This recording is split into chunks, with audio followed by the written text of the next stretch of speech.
Good morning. Welcome to Wake Up with Ashland. My name is Eric Brooks. I am the curator here at Ashland, the Henry Clay Estate. Turn the camera around. Now you can see me. There we go.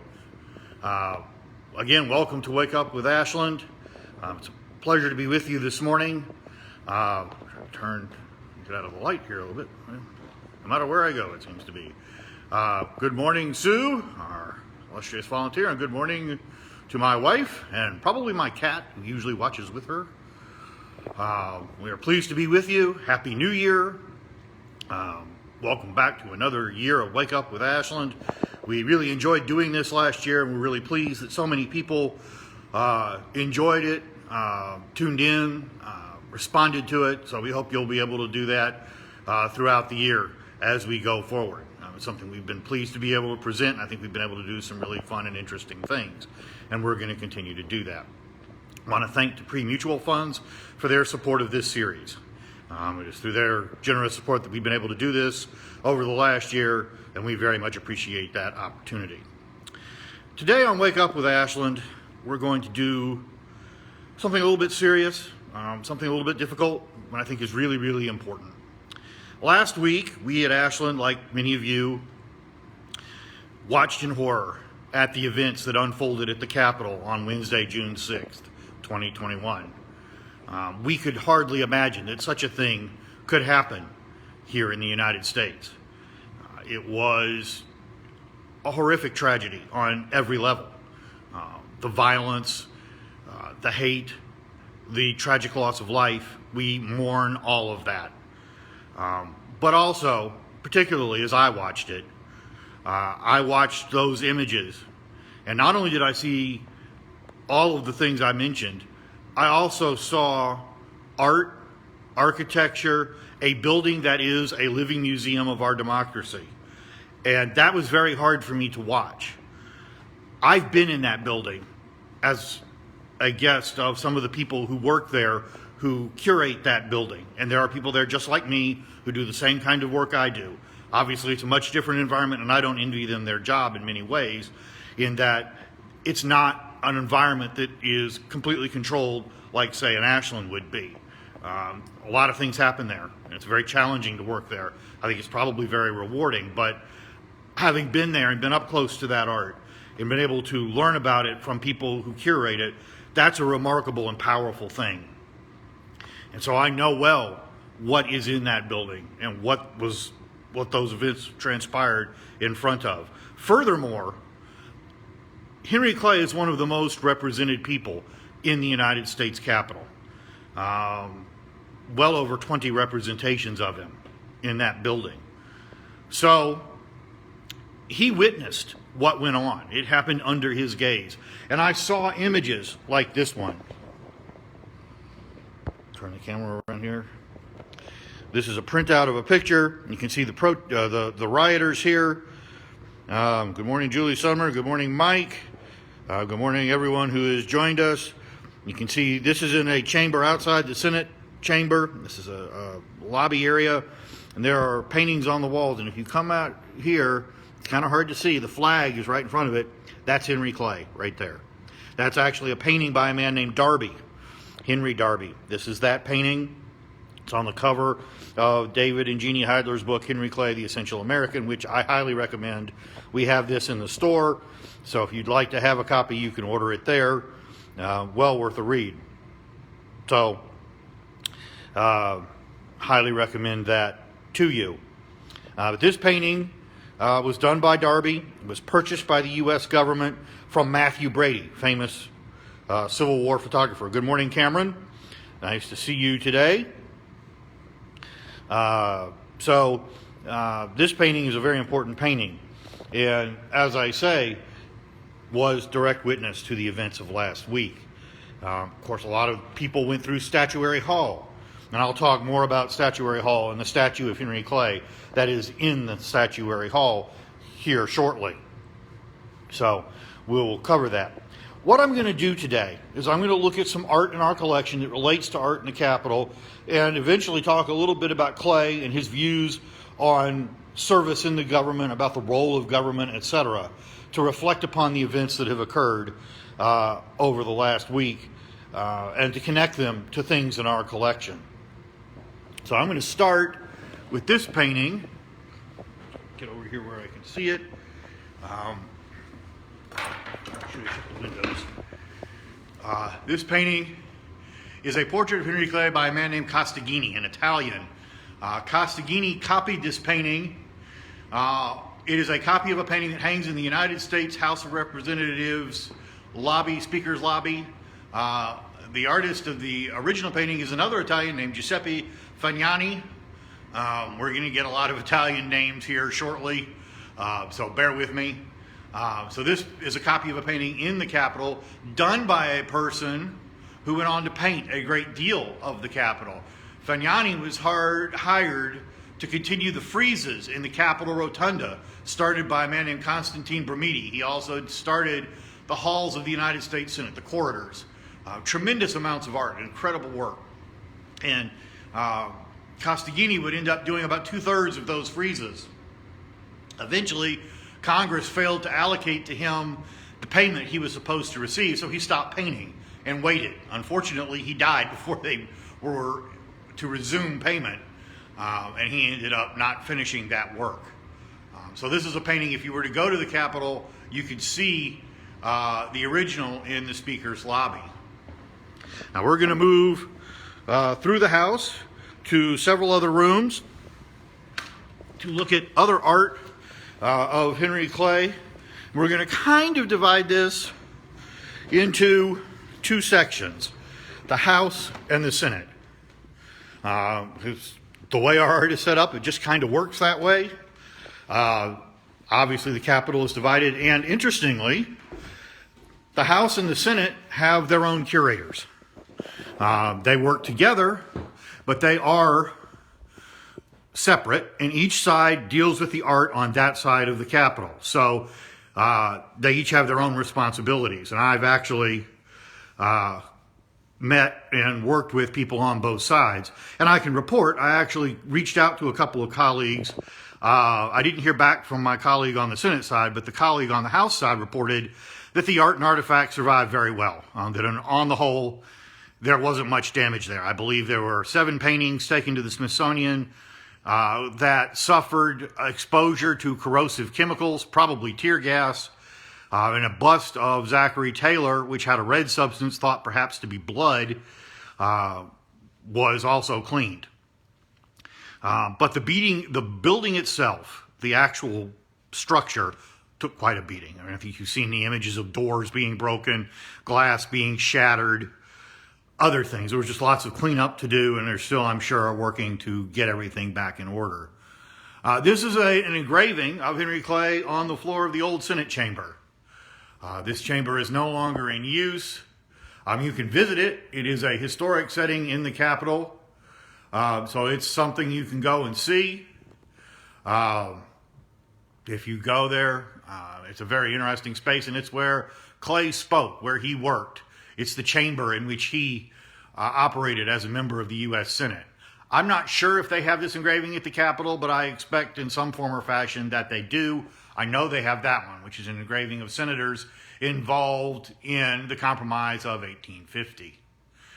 This is an important picture because it is an important document of that chamber. There aren't a lot of photographs of it, so a lot of the information that exists about it exists in this sort of art. It is not the only such representation. This is not the greatest image, but nonetheless, this is a painting of Henry Clay by an artist named Phineas Staunton. Staunton painted this painting as part of a contest sponsored by the state of Kentucky. The state of Kentucky decided in the late 1850s that they wanted a painting of Henry Clay for their capital in Frankfort. So they had a contest to select a painting, and 2 submissions were submitted. This is one of them. This, unfortunately, was not the one selected.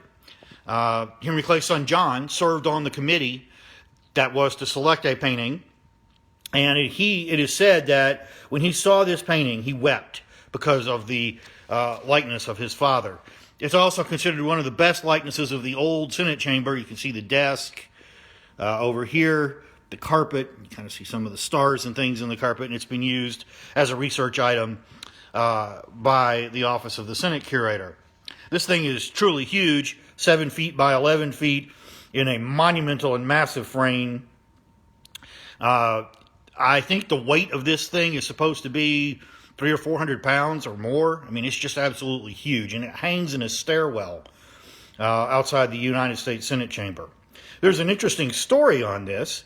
It was not selected by the state of Kentucky, so it was sent back to the artist, who lived in a town called Leroy, New York. And it was in his personal collection. He had sort of a personal museum. Eventually, it became part of the collection of the Leroy Historical Society. And by about 2002, 2003, it had been in a basement for decades. In fact, local boys would go into the basement and use it for target practice for their baseball pitching. So it had suffered. And they were looking to find a different place for it. They thought it was not appropriate that this piece of art languish this way. So they reached out. They actually contacted me. And I unfortunately said, well, we don't have a place we could put a painting of that magnitude at Ashland. I wish we did. And after that, eventually, the United States Senate Curator's Office found out about it. And they were able to acquire it and conserve it. It took a year and a half or something to do the work on this monumental painting. So they conserved it. It hangs there now. So it's an incredibly monumental piece of art. If you're ever in the Capitol and you have the opportunity, it's a great piece to see. Now, this is Henry Clay's Senate desk, and is actually still in use. In fact, the desks in the Senate, the first 48 were made in 1819. And after that, as new desks were needed, new desks were built. I'm not sure whether this is one of the original 48 or one made after. If it was made after, it was not made long after. And it's been conserved. These are conservation photos, actually, from the United States Senate Curator's Office. This desk was in the chamber last week when people entered it. I don't know that anyone sat at this desk. This particular desk is now in use. Yes, the old Senate chamber was definitely smaller. Obviously when the original Senate convened, it was not as large as it is today. And when the wings, the extensions with the two new chambers were added, they were added to accommodate larger bodies. But the desk is still in use. In 1999, Senator McConnell had a resolution passed that ensured that this desk would be in perpetuity the desk of the senior senator from the state of Kentucky. That lasted until 2006. In 2006, Senator McConnell became Senate Majority Leader. And when that happened, he got a new desk, a larger desk up front. And so he decided at that point that something else, they needed to have a different resolution that ensured that it would be the other senator from the state of Kentucky, which it remains to this point. So it is currently the desk of Rand Paul.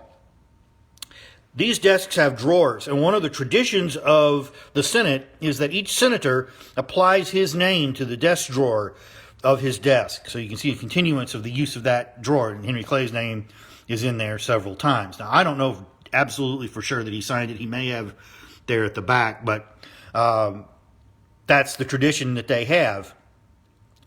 So this, is a good tangible representation of the continuance of our democracy, of our government, that it is still in use. This is a map of the old Senate chamber, and I have circled Clay's desk. It was in the back corner, and you may think, well, that's kind of an odd place for a Senate leader to have a desk, and it is. But Clay had a very specific reason for having his desk there. It was near the door, and he wanted to be able to know who was coming and going at all times. So he kept his desk there by the door in the back of the old Senate chamber. Now, this painting is in a reception room of the United States Senate. The original this is by an artist named Alan Cox. This is actually the artist's study. So sometimes when a painter makes a painting, they will do one first to get everything right, to figure out exactly how they want the final product to be. Those are called artist studies. This is the artist study. You can see here it's signed by Mr. Cox. Mr. Cox did this because in 1955, a commission chaired by John F. Kennedy, and this is a reproduction of a letter over at UK from Kennedy to a historian on our board, Dr. Thomas Clark. This particular letter shows that Kennedy believed that not only was Henry Clay one of the 5 greatest U.S. senators and therefore worthy of inclusion on the United States Senate reception walls, that in fact he was the greatest United States senator. So it shows the respect and admiration that Clay continues to have, that he continues to inspire those who serve in that body. This is an image of the actual Cox in the United States Senate reception rooms. And you can see how ornate it is. These are affixed to the walls. They are not removable. It is canvas. The original plan was to do a frieze or to paint on plaster, but Cox felt he could do a better painting on canvas and then mount it in a way that it would be permanent. And I think there are 9 now, and there are a couple of more ovals that remain for additional senators in the future. This is a very, very important painting. We're very lucky to have this one in our collection. Okay, we're going to go upstairs now and move to the other side of the Capitol to talk a little bit about the House of Representatives, where Clay started, where he was Speaker, and where he made that position a position of power and import in our nation's government.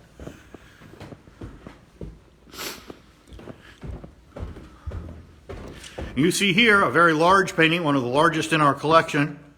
This is called Henry Clay, Father of the American System, and it encapsulates his plan, the American System. And there's an entire Wake Up With Ashland just in the symbolism of this painting. So at some point maybe I will break this down, but it represents his belief in economy and using the economy to unify the nation.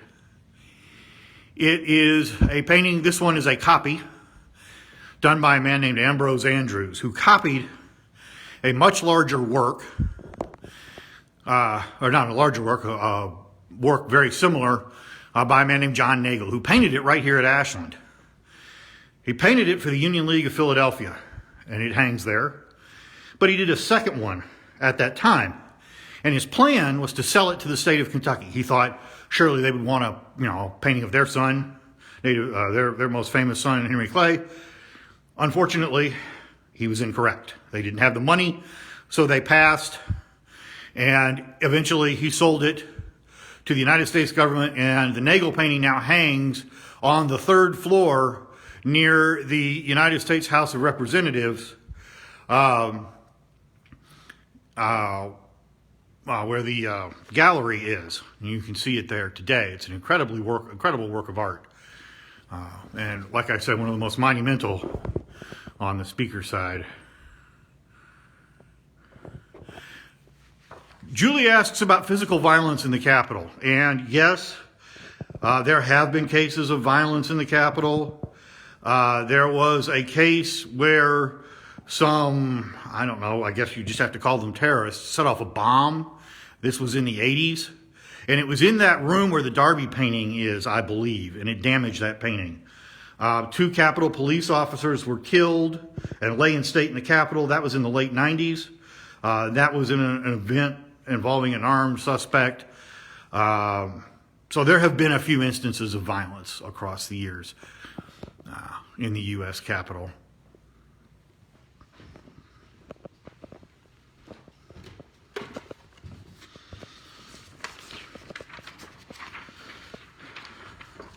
This painting is an important painting. We believe that this is an artist study done by Nagel for the Father of the American System. Now, unfortunately, Nagel normally put that information on the back of the painting. This painting was conserved at some point and relined before we got it. And what relining means is you take an original canvas and lay it down on a new canvas to support it and to protect it. And when that was done, it covered up whatever might have been written on the back. So we don't know for absolute certain, but it seems pretty likely that this is an artist study for the painting that now hangs in the Capitol and the one at Union League. So that's another artist study like the one downstairs. This is one of the most spectacular pieces in our collection. This urn was given to Henry Clay in 1845 by the gold and silver artisans of the city of New York. And I don't know that I'm going to be able to see this real well, but if you look here, you can see that it was made by a man named William Adams, a silver artisan in the city of New York. William Adams obviously was very, very talented, did some incredible work. I'll come in here on the eagle. But this is not his only great work.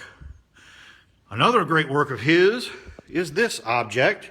This is the Mace of the United States House of Representatives. It is a tangible representation of the authority of the Speaker. So this particular mace did not exist existed in 1841, so after Henry Clay was Speaker, but in his lifetime. There was a mace that was destroyed by the British in 1814, and then a wooden mace was used in between. But this one was created in 1841. The interesting thing about it, you look at the eagle, it's almost identical, or very similar to our eagle. So you can see here that maybe this was an earlier eagle and maybe he perfected it for the one we have, or I don't know, just a little bit different, but very, very similar. And in fact, the curator of the house has come to Ashland to look at this piece. So it is still in use. Every time the Speaker is in the house conducting business, it is on the rostrum with her. And if you look, when you see pictures of Nancy Pelosi, most of the time she wears a brooch that is of this mace. It's gold. If you look at her lapel, it's kind of long and skinny. That's what that is. So that is a part of everyday work in the house. As is this item. This is the Inkwell of the United States House of Representatives, which again, every time the House is in session, is placed on the rostrum in front of the Speaker. And I'm sure originally was filled with ink, and it was there so that documents could be signed, etc. There is no real record of exactly how or when this was bought. It was made by a man named Leonard in 1819, and it's been there ever since, and is always out on the rostrum. I watched some coverage yesterday of the proceedings, and I could see it there in front of, on the rostrum where they were doing business. The earliest documentation of this is a painting of Henry Clay by Charles Bird King, of which we have an engraving here, and you can see there's the Inkwell. That's 1820. So that is the earliest known documentation of that Inkwell. So that's an important record of that artifact of the house. And I'm pleased to report that when the house was invaded, these artifacts were collected by house staffers and hustled out of the room. So they are perfectly safe. Nothing happened to them. And it's very fortunate that they had the forethought to pick these up and carry them out. This is a statue of Henry Clay. It's actually one of my very favorite representations of Clay. This is by a man named Thomas Ball.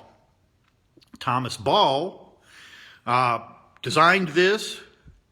Thomas Ball patented the design and then sold the patent to another gentleman who produced these, and there are a number of them. In fact, there's one in the collection of the United States Senate. Last time I was there, and this was a number of years ago, as I recall, it was in the United States Senate Curator's office, but it may, or in their suite of offices, but it may be elsewhere now. But it's a great, great statue showing a full-length Henry Clay. I think it's one of the very best. I've always really, really liked it. But it's not the only statue of Clay in the Capitol. Of course, the most famous is this one. This is the Henry Clay statue in Statuary Hall. There are 2 statues per state. Kentucky's other is Ephraim McDowell. This is by an artist named Charles Niehaus, and it's in Statuary Hall itself. And Statuary Hall is what was the original House chamber. So it's appropriate that Clay be where he was Speaker for so long and so successfully. I think it's interesting and important to note, if you look at the base of this monument, you can see there it says leader and statesman. I think that's very important. And that brings me to a sort of summation of this particular program. Clay is thought of as a leader and statesman, and Clay took seriously his role as a leader, as an elected official, as a person sent by the people of the state of Kentucky to do their business. Clay did not think about it in terms of power. He thought about it in terms of responsibility. He thought about doing things that were the right things for the people, even if they weren't the right things for him personally or for a small group. The most famous quote of Clay's is, "I had rather be right than be president," which is a quote he made after some friends told him that things he was proposing in his speech would not get him elected. And he said, "I don't care. It doesn't matter. That's not why I'm doing this. What matters is this the right thing for the country? That's what I have to do as a person elected by the people." Unfortunately, Clay did not get elected, and the plans that he was espousing were wrong. They were relating to slavery and the endorsement of the Colonization Society, and that was just not right.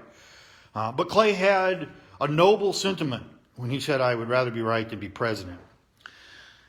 Clay valued the country overall.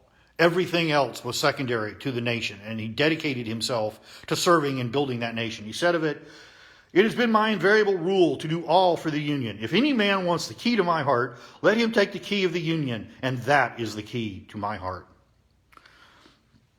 He also said of government, and the way he thought government should operate, that government is a trust, and the officers of the government are trustees, and both the trust and trustees are created for the benefit of the people.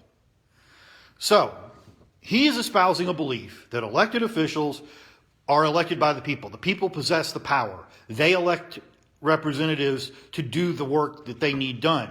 And it is their responsibility then to carry that out. So we should, looking at this, my interpretation of this is that we should think not in terms of transfer of power or about power, but about responsibility and the transfer of responsibility and taking responsibility for the people.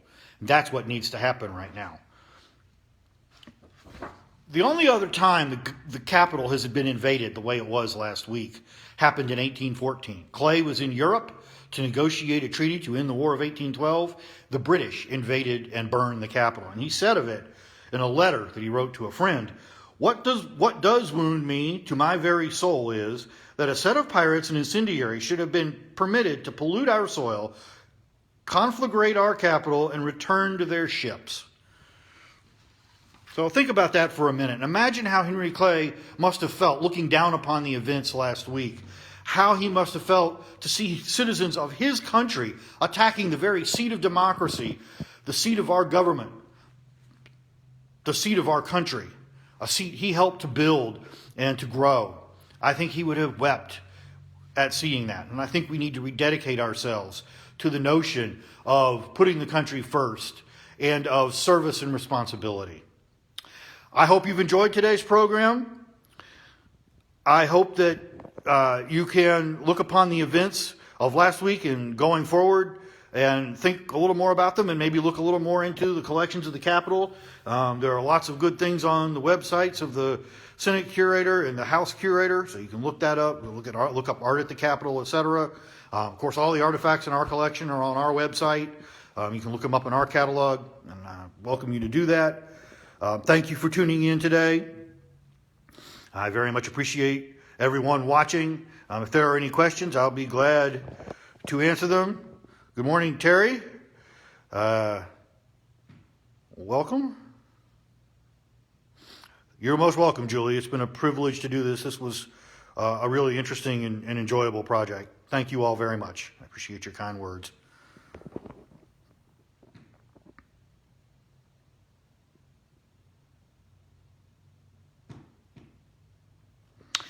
Well, if there are no further questions, I thank you very much for tuning in, and we'll see you again soon. Everyone have a good day, and we'll be back again in the near future.